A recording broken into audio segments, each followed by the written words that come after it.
पिता के पास गया, मुक्त कंठोर रोदा, मुक्त कंठ रो पड़ा। पिताजी ने कहा बेटा क्यों रो रहा है? पता चला मेरे गले में सांप है इसलिए रो रहा है। किसने डाला? महाराज परीक्षित ने। अरे कोई बात नहीं पुत्र, हम तो संत हैं और संतों के गले में कोई फूलों की माला डालें तो उनको प्रसन्न नहीं होना चाहिए और कोई सांप डाले तो नाराज नहीं होना चाहिए। संतों का अर्थ होता है जो 100 में स्तुत हो, सरल स्वभाव न मन कुटलाई, ये संत के लक्षण होते हैं। सरल स्वभाव, कोई बात नहीं। बोले मैंने तो श्राप भी दे दिया इसको, राजा परीक्षित को, बेटा ये तूने गलत कर दिया है। परीक्षित जैसे राजा को शाप। एक पत्र लिखा, राजा परीक्षित तक पहुंचाया। समीप मुनि ने कहा हे महाराज तुम मरने वाले हो, आज से 7 दिनों के बाद अपनी मृत्यु का उपाय ढूंढो। श्रीमद् भागवत में ऐसा लिखा, राजा परीक्षित घर बार छोड़ करके गंगा जी के तट पर आए। लेकिन देवी पुराण में कहा गया है कि राजा परीक्षित ने अपने लिए 7 मंजिल वाला महल बनाया, मकान, वो पूरे शीशे का, और वहां ठाट बाट से रहने लगा। स्थिति हमारी जैसी है साहब। हमको भी पता है कि हमें 7 दिन में मरना है, क्यों? लेकिन फिर भी पर हम आपको मकान बनाने पर लगे। जीवन को भरोसा नहीं, 7 दिन में कभी भी नहीं सकता। 7 ही तो दिन होते हैं, रवि सोम मंगल बुध बृहस्पति शुक्र शनि, 8वां कोई बार नहीं होता। हम सबको 7 दिन में मरना है और हम अपने लिए महल बना रहे हैं, मकान बना रहे हैं। तो राजा परीक्षित ने भी मकान बनाया। स्नान संध्यादिकं कर्म तत्रैव विनिवर्त्य च राज्य कार्याणि सर्वाणि तत्र स्नानश्च करो नृपा। राजा ने स्नान करना छोड़ दिया। हमारे ग्रंथ कहते हैं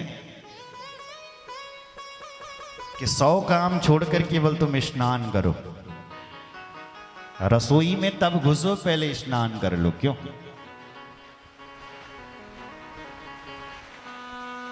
प्रातः काल स्नान। बुखार हो आपको तो तब कोई बात नहीं, तभी स्नान करो, एक टाइम का फिर भी करना चाहिए। लेकिन राजा ने स्नान करना छोड़ दिया। संध्या,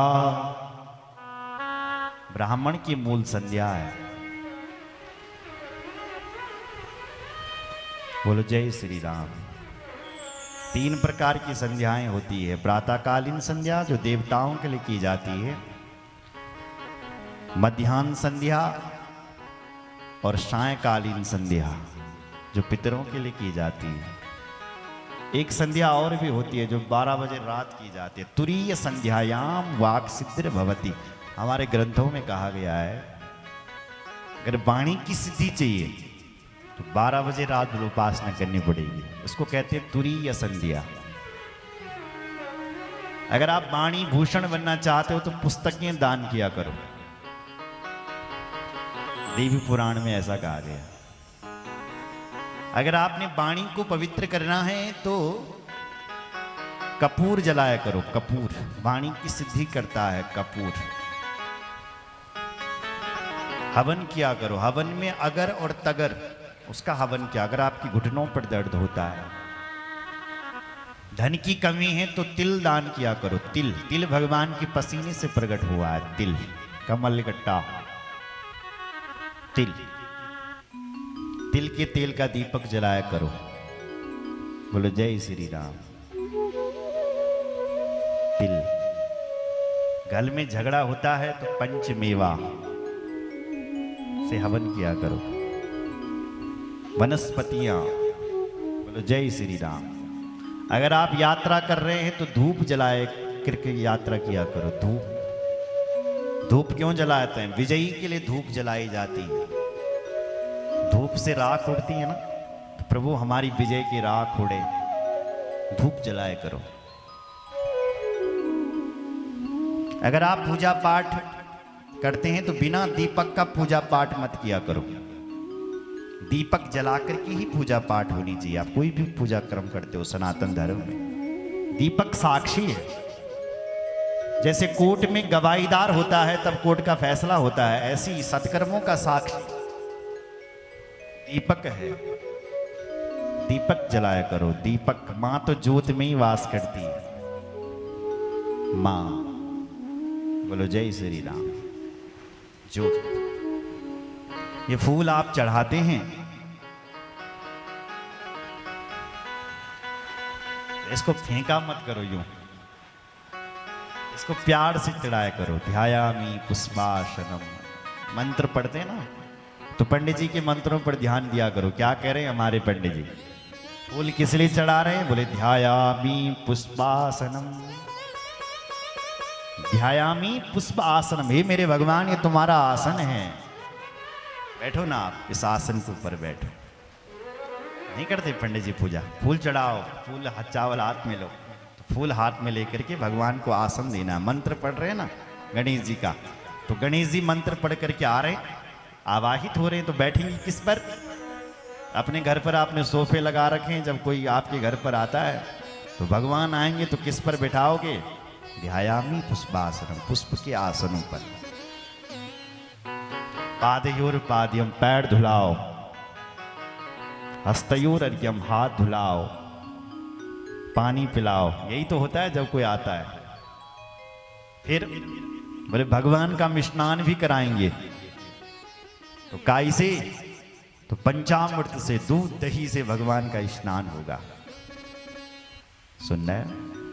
देखो कितना भाव बना करके रखो कि हम भगवान को वस्त्र पहना रहे हैं। पंचामृत के बाद शुद्धोदक जल से स्नान, और फिर वस्त्र पहना रहे हैं हम उनको। वस्त्र पहनाने के बाद भगवान को जनेऊ पहना रहे हैं। देखा, जनेऊ पहनाने के बाद फिर उपवस्त्र कहते हैं ना पंडित जी, उपवस्त्र। फिर बोले भरे भगवान का तिलक, दर्शनीय तिलको वन माला दिव्य गंध तुलसी मधुमत्य अलिकुलई। दर्शनीय तिलक, भगवान शिव जी का तिलक त्रिपुंड, मतलब 3 पुंड कहते हैं उंगलियों को, त्रिपुंड। त्रिपुंड लगाना, कल से पंडित जी सबका त्रिपुंड है ना, अच्छे लग रहे थे वहां। त्रिपुंड सब लगा सकते हैं, माताएं, बहनें, भाई सब। बोलो जय श्री राम। त्रिपुंड। अच्छा, भगवान शिव जी त्रिपुंड लगाते हैं तो काहे की भस्म लगाते हैं? शिव पुराण में लिखा गोमय भस्म लगाते हैं। गाय को की गोबर को जला करके जो भस्म निकलती है उसको जला करके भगवान शिव भस्म लगाते, गोमय भस्म। याग्निहोत्र भस्म, जो हम हवन करते हैं उसकी भस्म, शोभन अग्नि है, उसकी अग्नि की भस्म लगा दो, या श्वेत भस्म लगा सकते हैं आप। बोलो जय श्री राम। उसके बाद चावलों का टीका, अक्षत, अक्षत चढ़ाओ, जो टूटा हुआ चावल ना हो, जिसका कभी क्षय ना हो। फूल, दुर्वा मंगाते हैं ना पंडित जी, भाई दुर्वा भी लाओ। दुर्वा वंश वृद्धि के लिए चढ़ाया जाता है। दुर्वा हमेशा हरा रहता है, नहीं? भले कितनी भी भीषण गर्मी क्यों न पड़ जाए, दुर्वा फिर भी कहीं ना कहीं हरा होगा। तो प्रभु जैसे ये दुर्वा हमेशा हरा भरा रहता, हमारी जिंदगी भी हरी भरी रहे ना, इसलिए दुर्वा का उपयोग किया जाता है। और क्या चढ़ाते हैं? सुगंधित द्रव्यम, सुगंधित, भगवान को सुगंधित भी तो करो। सेंट, इत्र, दीपक, धूप। देखो जब तुम सब कुछ दे देते हो, स्वागत, देखो जब आप तैयार हो जाते हैं बिल्कुल नहा धो करके, पवित्र होकर के, तब आप क्या करते हो? भोजन करते हो ना, तो तब बोलते हैं पंडित जी भोग लगाओ भगवान को, मंत्र पढ़ते हैं। डूना पर आपने डूना बना रखा है, तो वो भोग है। बोलो तो भोग काय का? मिठाई का, रोट चुरमा का, तो भोग लगा रहे। तब फिर आगे क्या हो रहा है, बीच बीच में भगवान को जल भी दो। तो ये जल क्यों है? जब आप भोजन करते हो तो एक गिलास पानी भी तो रखते हो साथ में। मध्य मध्य पानीयम जलम, धीरे धीरे पानी भी तो पीते हो। मध्य मध्य देखो, खाने के बाद पानी पियोगे तो वो विष के समान है, उसे तुम्हें बीमारियां हो सकती है। लेकिन भोजन करने के बीच बीच में बल पी सकते हैं, लेकिन भोजन करने के बाद में हम भगवान को भी खिलाते हैं। तो मध्य मध्य पानीयम जलम, मध्य मध्य में भगवान पानी भी पीते हैं। और देखो भाई, भोजन करने के बाद फल खाने का नियम है। जो नियम है वो भोजन के बाद फल, तो आप फल पर हाथ लगाते हैं, फल चढ़ाओ। और सुनो, फिर पान खाने का भी तो नियम है। फिर भगवान को लौंग सुपारी पान भी चढ़ा रहे हैं। और फिर क्या कहते हैं पंडित जी, एक पत्ता भी चढ़ा दो। देखो भाई, सब कुछ खिला पिला करके तुमने सब कुछ ओके कर दिया, लास्ट में एक बढ़िया सा पत्ता निकाल दिया, नोट। हर व्यक्ति खुश होगा कि नहीं होगा, बोलो? ऐसे भगवान के लिए भी दक्षिणा, दान अलग है, दक्षिणा अलग है। अगर आप दक्षिणा, कुछ लोग कह देते पंडित जी एक साथ दे देंगे ना, क्यों बार बार बोलते रहते हो दक्षिणा दक्षिणा दक्षिणा? दक्षिणा एक पूजा का क्रम है। इसका मतलब आप क्रम तोड़ रहे हो। अगर आप दक्षिणा नहीं देते हो तो लास्ट में दक्षिणा, और उसके बाद फूल लेकर के स्तुति करो, प्रभु जो चढ़ाया उसको स्वीकार करेंगे। ये षोडश उपचार का उपकर्म है। बोलो जय श्री राम। इस विधि से करनी चाहिए। बोलो भक्त वत्सल भगवान की जय। संध्या नहीं कर रहा है राजा परीक्षित, दान नहीं कर रहा है। देखो भाई, जब कोई मरने वाला है, अगर हमें यह पता चल जाए कि हम मरने वाले हैं, तो हम अपनी मृत्यु का कुछ उपाय ढूंढते हैं, क्यों? पर आज राजा परीक्षित को देखो, जो मरने, उसको पता है मुझे मरना है, लेकिन अपनी मृत्यु का कुछ उपाय नहीं ढूंढ रहा। जो मरने वाला व्यक्ति होता है ना मेरी माँ, उसको अपनी परछाई दिखाई नहीं देती है, परछाई। और यदि तुम्हें तुम्हारी परछाई दिखनी बंद हो जाए, बस समझ लेना कि समय आ गया हो। अगर हमें हमारी परछाई दिखनी बंद हो जाए,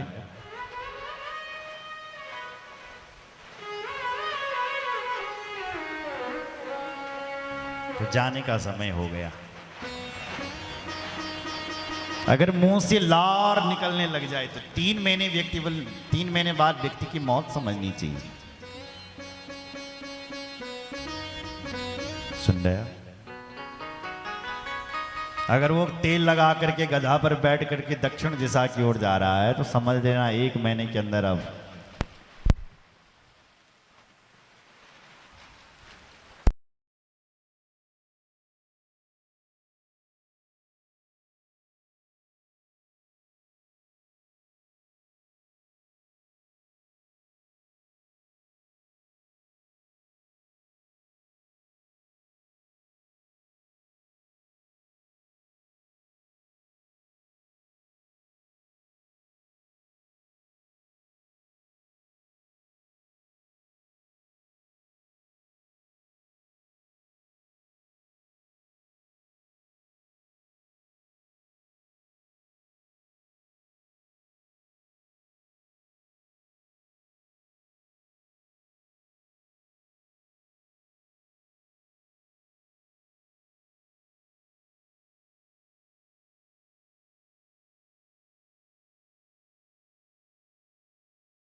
जय जय नारायण, जय जय नारायण, जय जय नारायण।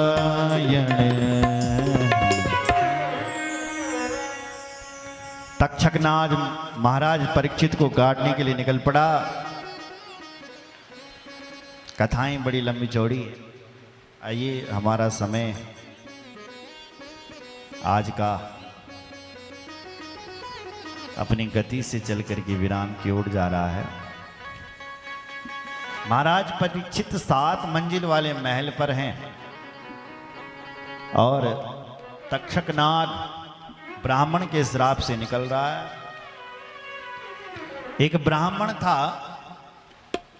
काश्यप ब्राह्मण। वो ब्राह्मण राजा परीक्षित को बचाने के लिए चल पड़ा, क्योंकि उसको सांप से काटने, जिसको सांप काटते उसको बचाने के मंत्र आते थे। तो रास्ते में तक्षकनाग मिल गया, दोनों की भेंट हो गई। उसने कहा, तुम क्यों बचाना चाहते हो परीक्षित को?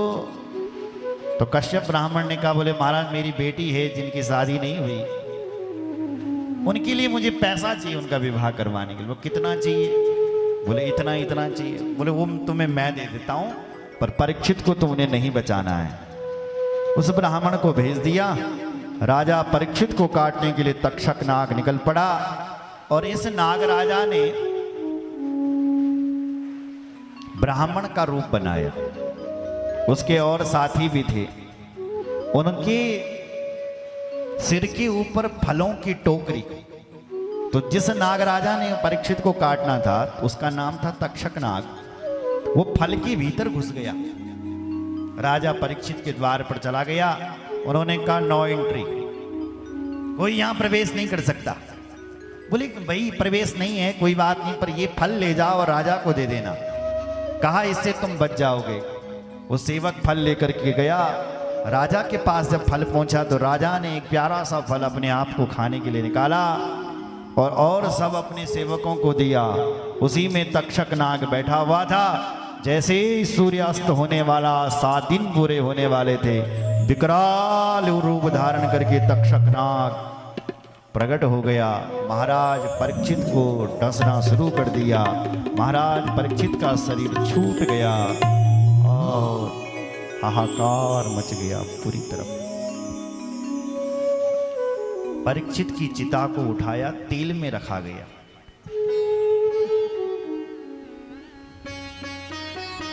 चिता दूसरे दिन गंगा जी के तट पर लाई गई और जन्मेजय ने अपने पिता का अग्नि संस्कार किया, पिता का अंतिम संस्कार किया। गंगा तीरे दग्धदेहं भस्म प्रायं महीपतिम् अगुरु विश्चाभियुक्तायां चिताया मध्यरूपयन्। गंगा जी की तट पर राजा का शरीर जलाया गया। आप सोच रहे होंगे गंगा जी के तट पर क्यों जलाए जाते हैं? देखो भाई, गंगा जी कहां से निकली है? बोलो, भगवान के चरणों से। नारायण भगवान के चरणों से निकली गंगा जी। तो भगवान के चरणों से निकली तो क्या हो गया? भगवान का चरणामृत हो गया कि नहीं हुआ? हो गया ना। तो मृत्यु के समय राजा परीक्षित को गंगा जी के तट पर लाया गया और उनके गले में गंगा जल दिया गया, क्योंकि सर्प के काटने से मौत, अकाल मौत होती है।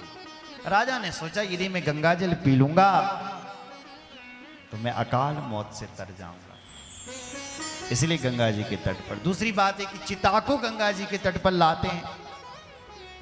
क्यों लाते हैं? इसलिए क्योंकि गंगा जी धरती पर क्यों आई? सगर पुत्रों का उद्धार करने के लिए। सगर पुत्र नहीं थे, सगर पुत्रों की राख पड़ी हुई थी, तो गंगा जी ने उस राख का स्पर्श किया, उनका उद्धार हो गया। परीक्षित और हर व्यक्ति यही सोचता है कि हम लोग गंगा जी के तट पर जलाएंगे इनको, तो इनकी जो राख है वो गंगा जी में मिल जाएगी और इनका उद्धार हो जाएगा। जैसे सगर पुत्रों का उद्धार हुआ ऐसी महाराज परीक्षित का भी उद्धार हो गया। बोलो भक्त वत्सल भगवान की जय। संस्कार किए गए और खूब दान ब्राह्मणों को दिया गया।